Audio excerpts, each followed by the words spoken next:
دارالعلوم دیوبند میں سعودی عرب سے ایک جماعت آئی علماء کی، 3 یا 4 بندے تھے، اور انہوں نے آ کے محتمم صاحب کو کہا کہ ہم ایک علمی مسئلہ ڈسکس کرنے کے لیے آپ کے پاس آئے ہیں۔ محتمم صاحب نے پوچھا کون سا مسئلہ؟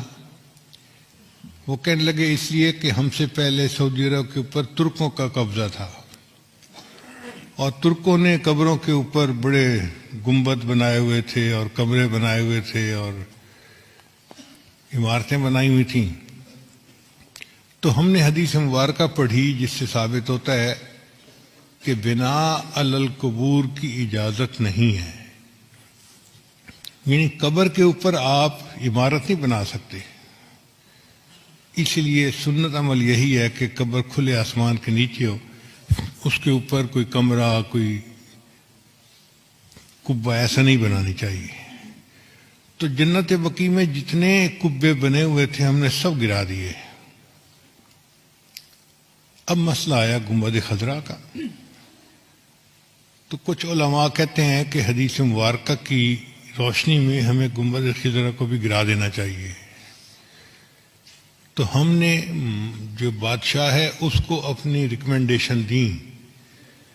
بادشاہ نے کہا کہ نہیں، یہ امت مسلمہ کا مسئلہ ہے، پہلے تم مختلف ملکوں میں جا کے علماء کو اپنے کانفیڈنس میں لو، اگر سب متفق ہیں تب قدم اٹھائیں گے ورنہ نہیں اٹھاتے۔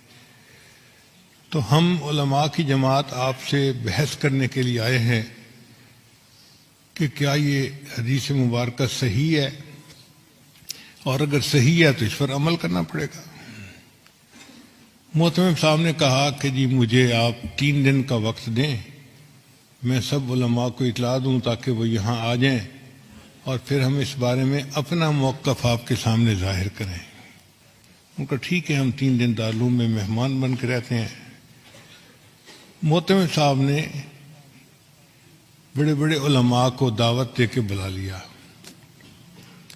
وہ فرماتے ہیں کہ دارالعلوم دیوبند میں وہ دیکھنے والا وقت تھا، بڑے بڑے سب علماء، جید علماء ایک جگہ پر جمع تھے، جبال العلم سب ایک جگہ اکٹھے تھے، اور جو آخری رات تھی وہ تو پوری رات ہی علماء اس مسئلے پر آپس میں ڈسکس کرتے رہے، کتابیں پڑھتے رہے، اور کچھ لوگ روتے رہے، دعائیں مانگتے رہے کہ یا اللہ بہت نازک مسئلہ ہے، ہم سے اس کے کرنے میں کوئی کمی نہ رہ جائے، کوتاہی نہ ہو جائے۔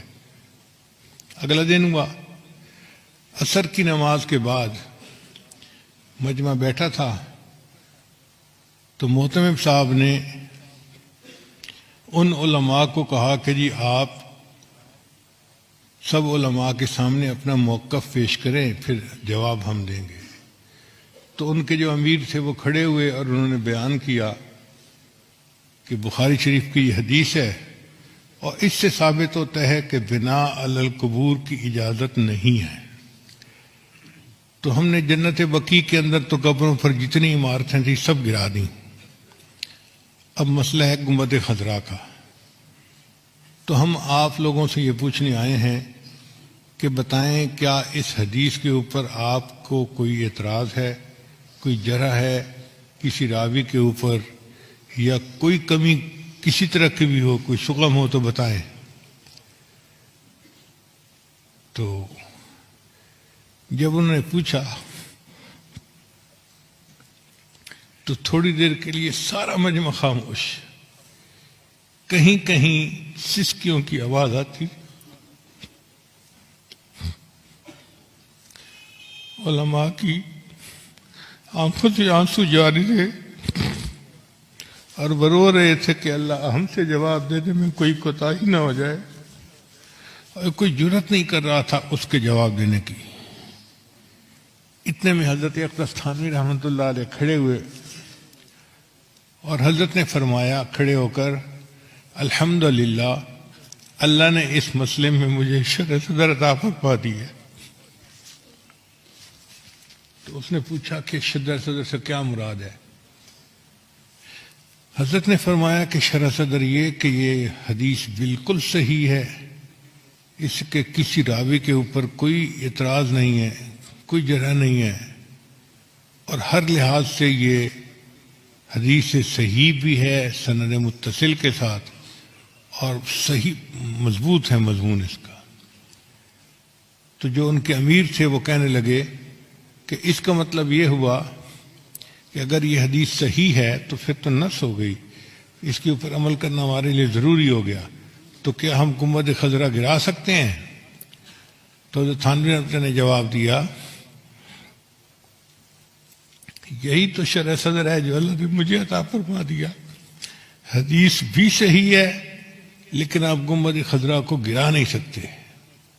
اس نے کہا آپ کیسی باتیں کر رہے ہیں، جب حدیث صحیح ہے تو پھر اس گنبد خضرا کو گرانے میں رکاوٹ کیا ہے؟ حضرت نے فرمایا اس کی وجہ یہ کہ حدیث پاک کے مطابق بنا علی القبور کی اجازت نہیں ہے، کہ قبر کے اوپر کوئی عمارت، کوئی کمرہ، کوئی جبہ کبہ بنانے کی اجازت نہیں ہے۔ گنبد خضرا کا معاملہ الگ ہے، یہاں عمارت پہلے تھی، یہ حجرہ عائشہ تھا،